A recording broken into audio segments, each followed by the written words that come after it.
Hey, what's going on, guys? This is self-serving skillet, no heat, in the heat. The entire month of July, we are not even gonna turn on one single burner, and we are making delicious meals without heating up our house, without heating up our kitchen. And this week, we have a Honey Chipotle wrap, a Honey Chipotle turkey wrap, and we're gonna make a couple of really amazing things to go inside of it. Now, one thing that would benefit from a little bit of heat is the tortilla.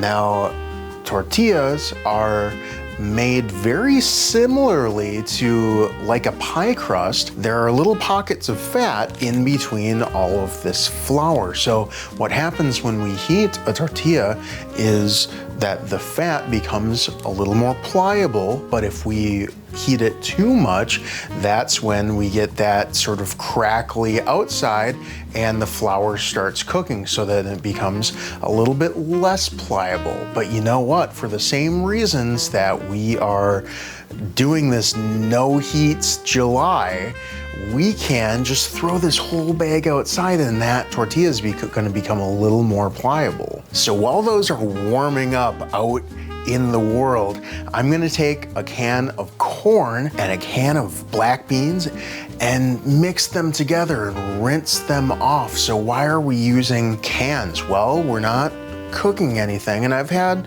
a request for what do I do with some of these canned items? How do I turn these up to the next level, make something amazing when all I have are some cans in my pantry? So here's one of those ways. While I'm waiting for these to dry off a little bit from that rinse, I'm gonna dice a red onion, and that's just gonna add a little brightness, a little snap to this bean and corn mixture. And when I bring all of those together, I'm gonna get some cilantro in there. I'm just gonna pick some off and chop it up, stems and all. It's all gonna taste amazing. Unless, of course, you're one of those people who can't have cilantro because it doesn't taste like cilantro, in which case, I'm sorry, you can omit the cilantro. When we have all of our ingredients together, I'm gonna go in with about a quarter to a third a cup of ranch. Now, this is homemade ranch. We've made ranch on the show before. I'll link to it at the end of the video. And we're gonna finish this off with about half a lime, the juice from half a lime. And we're effectively tossing this in a cilantro lime ranch dressing. So that's one part, one sort of dressing of our Honey Chipotle wrap.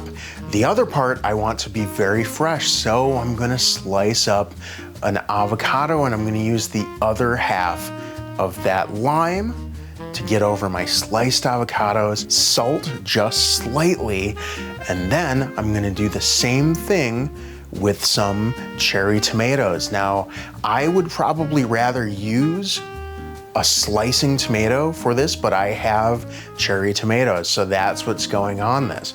Use what you have, don't buy extra stuff just so that you're gonna have stuff go bad in your fridge. And just to make these stand out a little bit, I'm going to splash them with a little bit of red wine vinegar.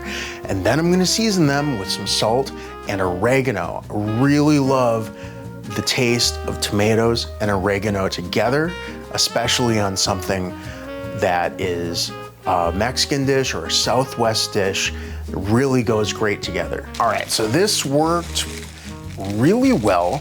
I put them out in direct sunlight for as long as it took me to shoot this video so far, so maybe about 15-20 minutes, and it's pliable enough. It's totally not as pliable as it would be if I had put it on a skillet, but it's way more pliable than it would have been had I taken it off of the air conditioned counter. So let's build this wrap. So I'm gonna go down with a little lettuce. I chopped some lettuce. I didn't think that you'd really need to see that, and I'm gonna throw that down right in the middle here and top it with my corn mixture, my corn and my beans with that cilantro lime ranch, a little over the top. I have my avocado, 3 or 4 slices of cool avocado, as well as a couple of tomatoes. I am notorious for overloading my burritos, so we'll see here. And then I'm gonna go with just a couple of slices. And if you get some air in between this, it tastes a lot better. That's why thin slices of meat taste better. That's why thinner slices of cheese taste better. You have a little bit more air and a little bit more surface area that your molecules have with your tongue. And we come to the main event. This is Honey Chipotle barbecue sauce, homemade Honey Chipotle barbecue sauce that we made on Patreon together, and I'm just gonna give that a few drizzles. This is rather spicy, and it doesn't have to be. You can make your own to order, or at least according to your tastes. That is very much allowed. And then we roll this up, so tuck, and then I'm gonna reach all the way over and come back in, and I made a mess of it, but it's still gonna be delicious. Honey Chipotle barbecue wrap going in.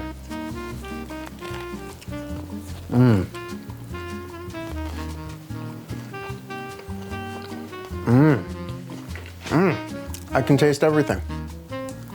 It's really great. The heat and the sweetness from that barbecue sauce completes everything, but I do get the lime and the cilantro with that corn and that bean, a little bit of snap from the onion, the tomatoes. I can't quite get the red wine vinegar, but the oregano comes through.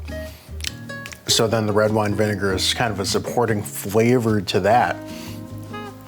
This is really great. Nice creamy avocado offsets that spiciness of the Chipotle barbecue sauce. I really like this. You should get in the kitchen and make yourself something amazing. You don't need to use heat this summer if you don't want to. More non-cooking cookery and ranch dressing. Get in the kitchen and make yourself something amazing. I'll see you next week. Curtis, why are you using? I'll roll up a nice looking one for for the thumbnail.